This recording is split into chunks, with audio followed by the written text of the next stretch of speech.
masjid, pergi haji 1000 kali di umur 1000 tahun, dia ninggalin sholat 1 kali, nggak kebayar Pak. Bangun masjid 1000 masjid nggak kebayar dengan ninggalin sholat asar doang. Bapak ninggalin sholat asar sengaja, ya nggak kodok, nggak kebayar dengan 1000 kali haji dan membangun 1000 masjid nggak kebayar. Kami sholat, saya belum sholat nih. Tapi kalau orang udah biasa nggak sholat, biar azan, biar di perjalanan gimana lagi piknik, tetap aja dia biasa aja. Nggak ada rasa di hatinya untuk sholat. Kenapa? Karena jauh dari hidayah dan tauhid.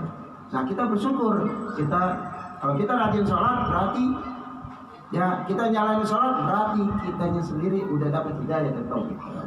Bersyukur. Jadi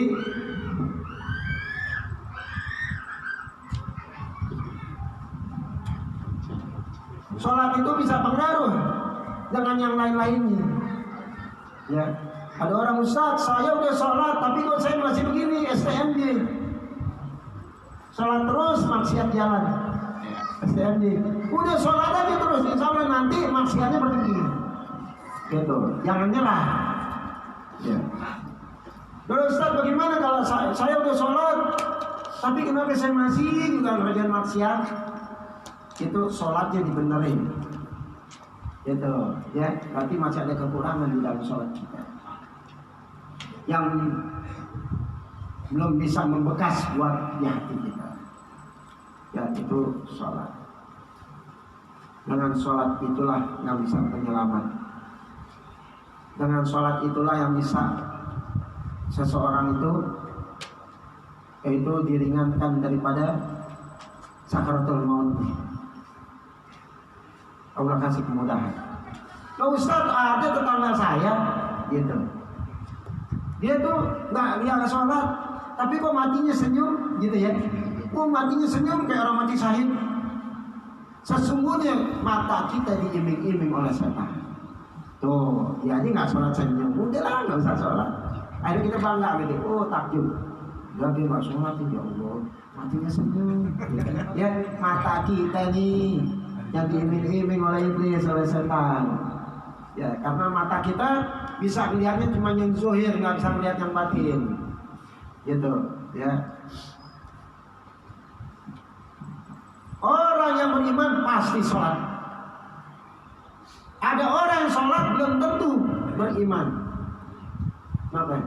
Kok orang sholat, orang beriman pasti sholat? Iya, karena dengan imannya dia sholat. Tapi ada orang yang sholat dinyatakan belum tentu beriman. Ada maksud saya. Yang mana tuh? Ya pulang sholat jualan sendal mau sholat.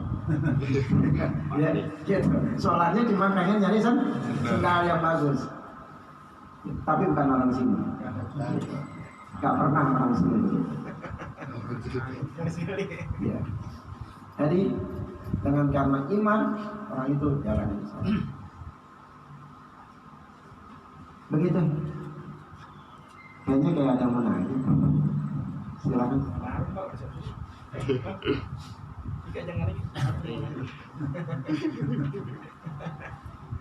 Andi tahu kuda-kudanya. Kelihatan dia mau nanya. Ya Pak, silakan Pak. Waktu duhur kita lupa tahunya ini asar, tahunya duhur, kita sholat asar. Pas ada azan asar, bingung kok tadi sholat asar, kenapa ada asar lagi? Itu harus kodok duhur, asarnya apa langsung? Kodok zuhur maksudnya tadi Bapak salah tempat dulu, ya kan? Jadi salah tempat, harus sholat zuhur, terus sholatnya asar. Bapak sholat asar lagi baru sholat zuhur. Kenapa? Karena sholat tadi sholat yang belum masuk waktu, sholat asar belum masuk waktu. Ya, kita tadi waktunya zuhur. Berarti Bapak tadi sholat asar baru sholat zuhur lagi. Yang tadi bagaimana? Itu sedekah buat kumpulin.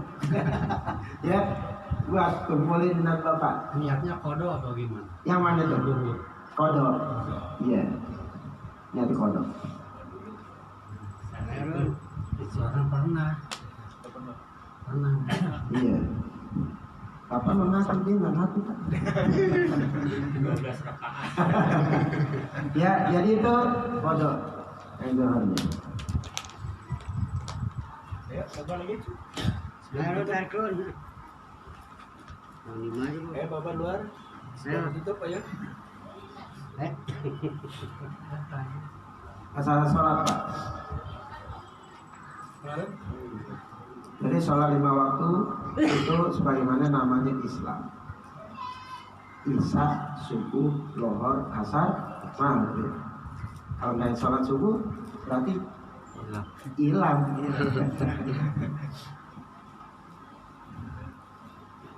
Bapak dulu ada salah satu sahabat bertanya kepada Rasulullah, ya Rasulullah, kira-kira orang beriman mana sih?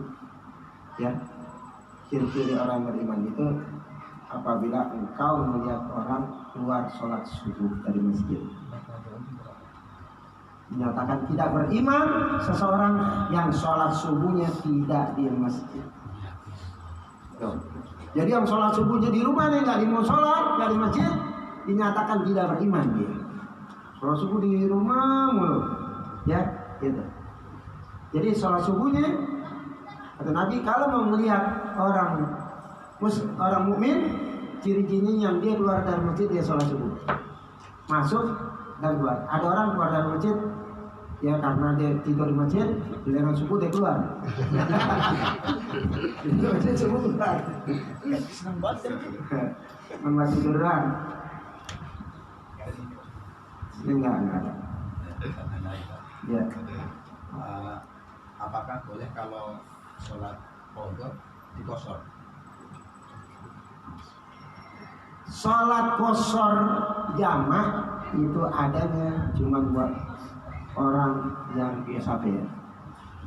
Orang yang ninggalin sholat zuhur tidak bisa dikosor ketika dia sholat asar. Jadi sholatnya pondok. Zuhur 4 rakaat, asar 4 rakaat. Gitu. Ya nggak bisa dikurangin. Ya beda. Lagi sholat aja masih bisa minta diskon. Sholat masih minta diskon, yang 4 minta 2. Lain lagi dispensasinya, ada kemudahan, ada keruksohan dari Allah Subhanahu Wa Taala, diringankan bagi orang yang musafir. Gitu. Sholat pakai dikurangi. Begitu pentingnya sholat, nggak bisa diri, boleh duduk kalau dia nggak mampu. Nggak bisa duduk, tiduran, kan gitu. Tiduran nggak juga, nggak bisa, ya udah telentang miring nggak bisa, telentang nggak bisa juga, tinggal gerakan, tangan, kaki udah nggak bisa gerak dengan mata. Kemudian dia sampai di hati masih wajib sholat. Di hati yang dia nggak bisa sholat juga, gotong mau sholat. Iya. Udah terakhir tuh. Ya berarti dia udah roji'un.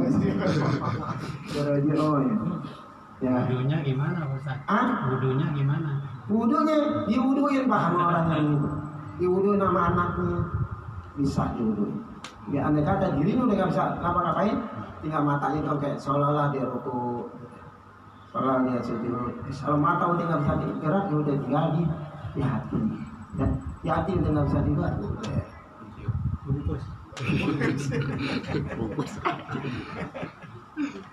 Daftar dari Kementerian. Ya. Lagi Pak, Saya bentar.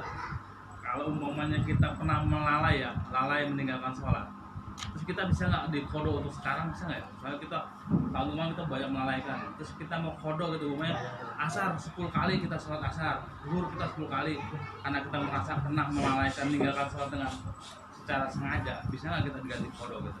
Bukan cuma bisa, tapi wajib.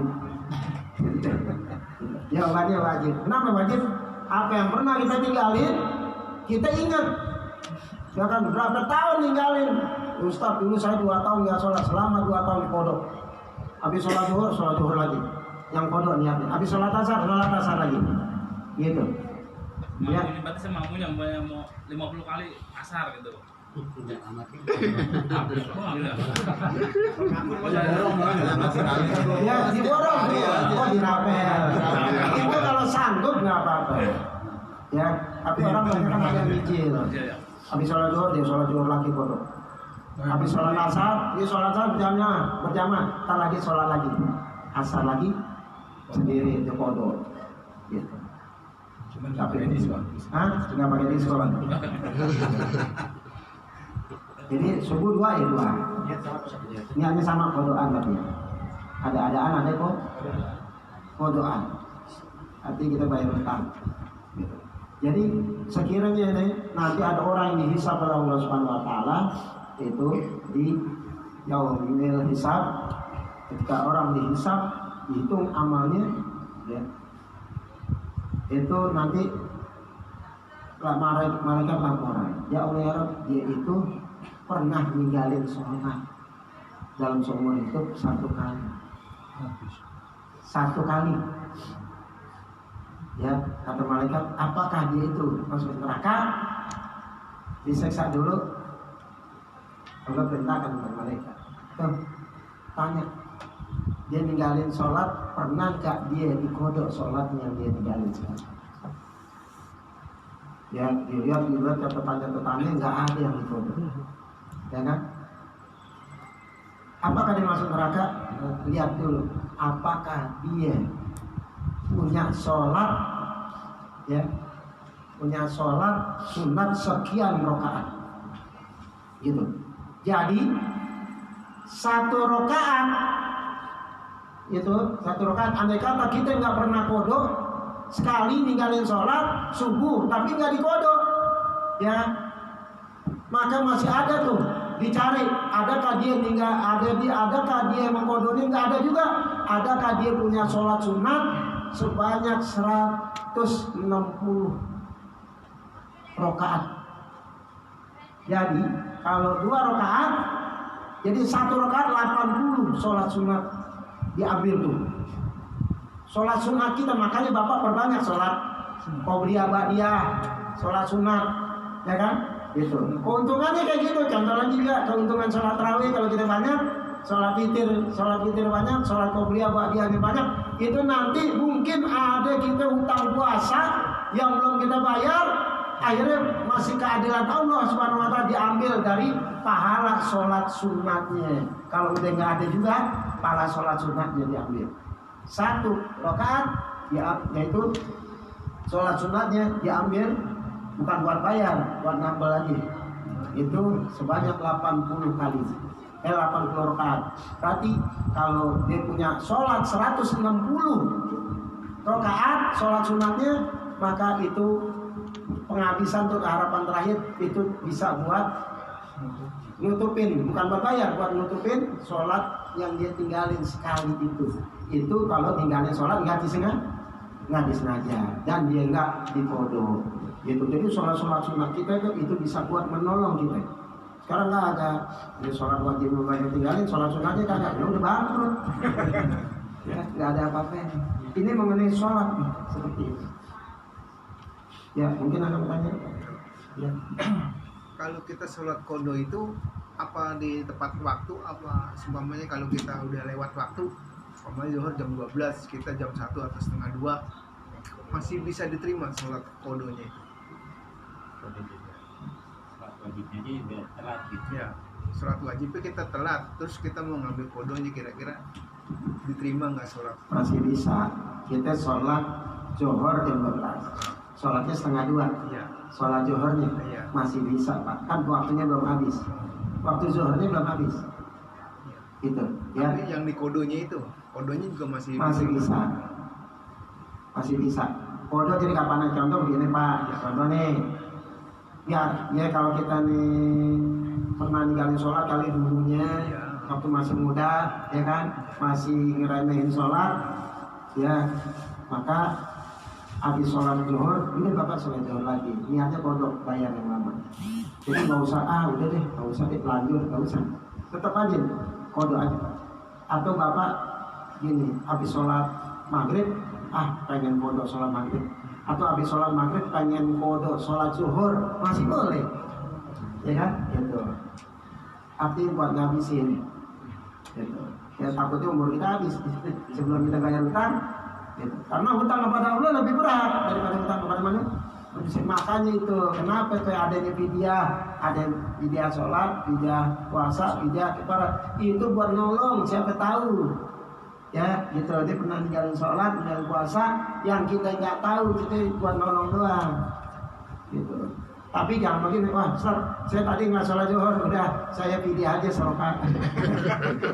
Seliter, Enak banget. jadi seliter itu namanya ngakalin.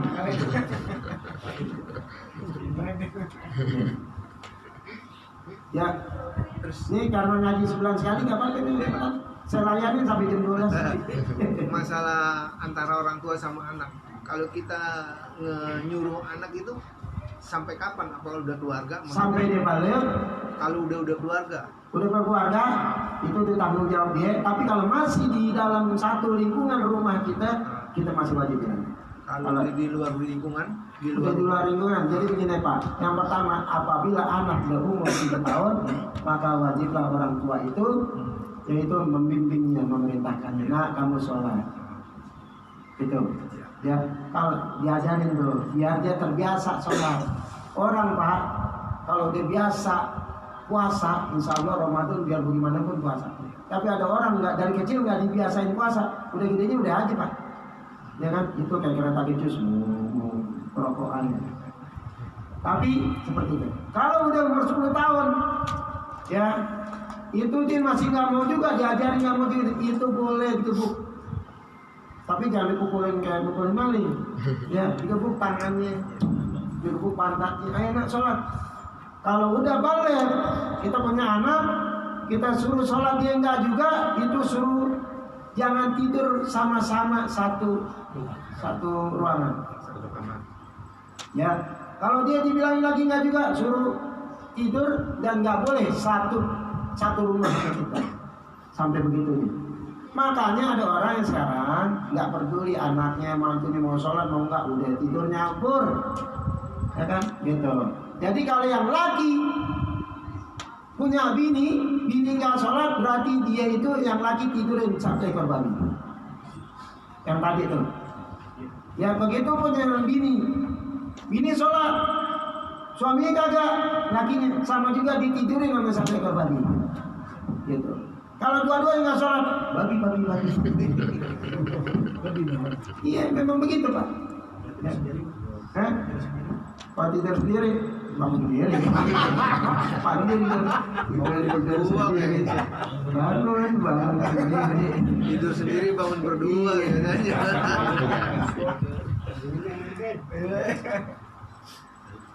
Ini perihal sholat jangan dimain-main.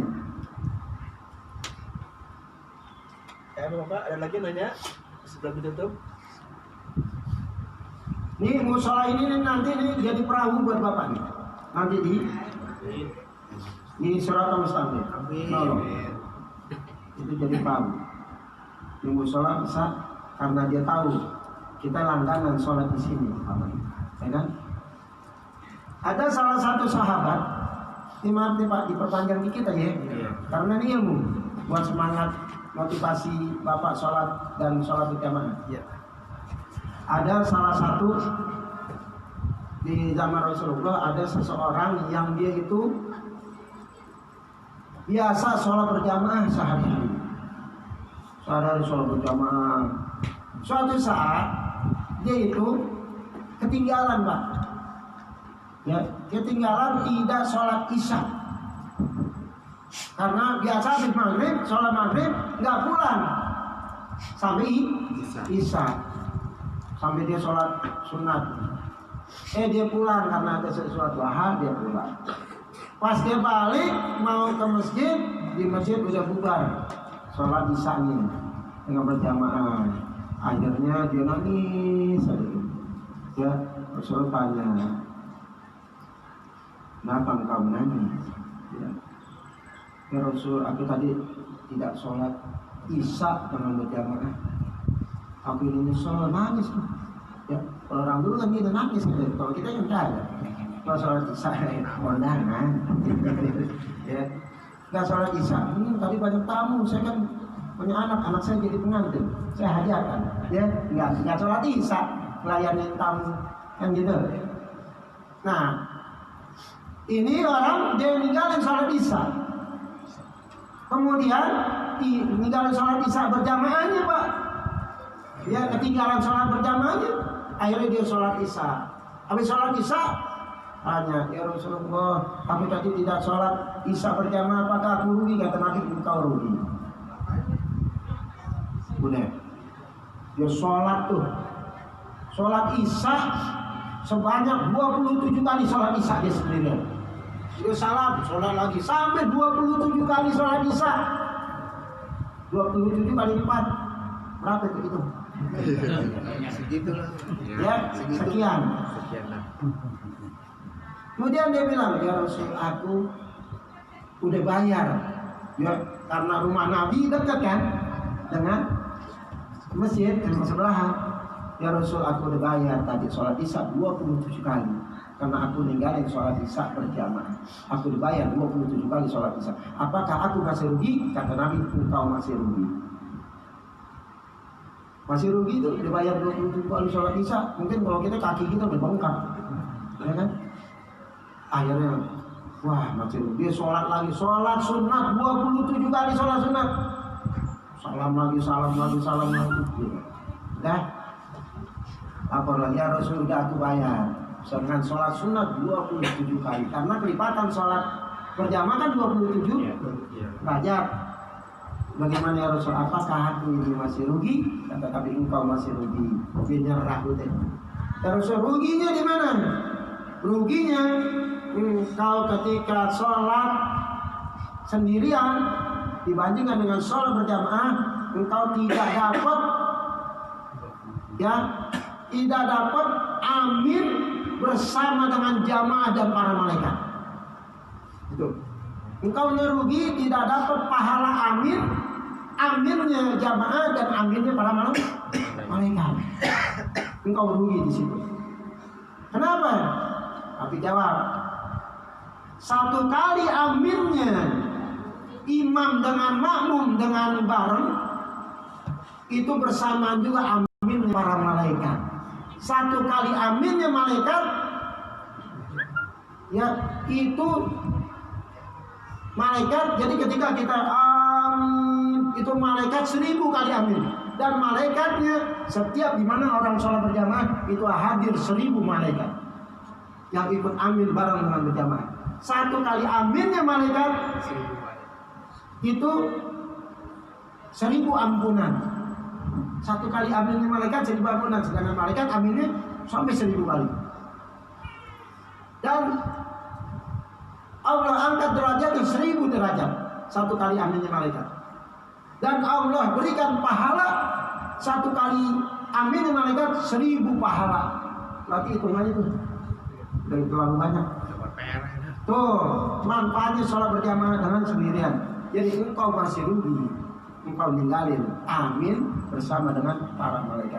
Maka para ulama menyatakan, bapak sholat dari jalan, rumahnya jauh nih ke masjid, mau sholat, jalan buru-buru baru sampai sana bapak belum ikut sholat, imam waladhdallin, kemudian jamaah amin, bapak dari jalan ikut aja amin. Iya, amin, ikut amin apa di situ tuh, ya, gitu. Tapi jangan sengaja, nongkrong warung kopi. Soalnya mah kagak, ya, kita menjadi imam amin bareng. Dia diamin 2 kali, wah, itu dapat ampunan 1000. Jangan lupa, itu namanya nakalnya. Itu keutamaan sholat berjamaah. Ya, Rasulullah pernah menyampaikan kepada para sahabat, sahabat ayo kita kumpul. Sahabat dikumpulin. Kita ke rumah si Fulan. Masing-masing kalian ambil kayu bakar. Ya, satu orang suruh ngambil kayu bakar. Satu orang 5 kayu bakar. Tunggu di situ ada sekian orang. Pas balik, ya Rasulullah, aku udah dapat kayu bakar buat apa? Ayo kita datang ke rumah si Fulan. Gitu. Langsung ngajak. Sampai di rumah si Fulan, kalian letakkan kayu-kayu kalian, kayu bakar kalian. Kelilingin rumah ini. Rumah orang tadi tuh, rumah yang satu orang. Kelilingin rumah ini, kelilingin kayu bakar. Rasulullah terang, hei Fulan, keluar kau dari dalam. Seorang di dalam, wah, yang punya rumah pas keluar, kaget tuh. Rasulullah buat rombongan. Gitu. Ya Rasulullah, ada apa? kau keluar dari rumah kau, aku mau bakar rumah kau ini. Kenapa Rasul? Kok rumahku mau dibakar? Sesungguhnya rumahmu ini udah banyak setannya, banyak iblisnya, sehingga engkau nggak mau keluar dari rumah untuk sholat 5 waktu berjamaah. Jadi orang yang nggak mau sholat berjamaah, sesungguhnya di dalam rumahnya udah banyak iblisnya. Iblis udah betah, gitu. Akhirnya dia jadi teman iblis. Itu mau dibakar oleh Rasul. Karena di rumah itu ada iblis. Jadi hati-hati kalau orang nggak sholat berjamaah, hati-hati kalau rumah yang dibakar. Ya, kita nggak tahu. Saya pernah ada jalan sama satu orang, dia punya kasab, ada ilmu kewalian. Ketika dia lewat dari rumah, dilihat, ini rumah kebakaran. Kenapa? Ini rumah kebakaran, gitu. Saya bilang ada, gitu. Ya, nggak kebakaran. Dia bilang ini rumah kebakaran. Udah. Akhirnya saya tanya sama orang sekitarnya, ini apa? Oh, ini bapak ini melihat, karena saya tahu ini bapak ini begini. Ini ada yang melihat bahwa rumah ini kebakaran. Kenapa? Yang saya tanya kebetulan dia imam masjid. Pak, ini kenapa Pak? Kok ini rumah ini bilang kebakaran? Oh, dia itu nggak pernah ke masjid. Nggak pernah ke masjid, katanya gitu. Mungkin rumahnya secara penglihatan kebakaran. Gitu. Jadi rumahnya panas dulu. Waktu di dalamnya ada setan, iblis itu kan dari api. Ya itu seperti itu. Jadi jangan kita meremehkan sholat 5 waktu dan juga kita meremehkan sholat berjamaah. Jangan. Ya itulah yang saya sampaikan. Mungkin terlalu panjang yang malam ini saya sampaikan, mudah-mudahan bermanfaat bagi kita semua. Amin ya rabbal alamin. Bila hadratin Nabi Muhammad sallallahu alaihi wasallam min tisawal alaihi wasallam wal barakatuh kulli syai. Al-Fatihah.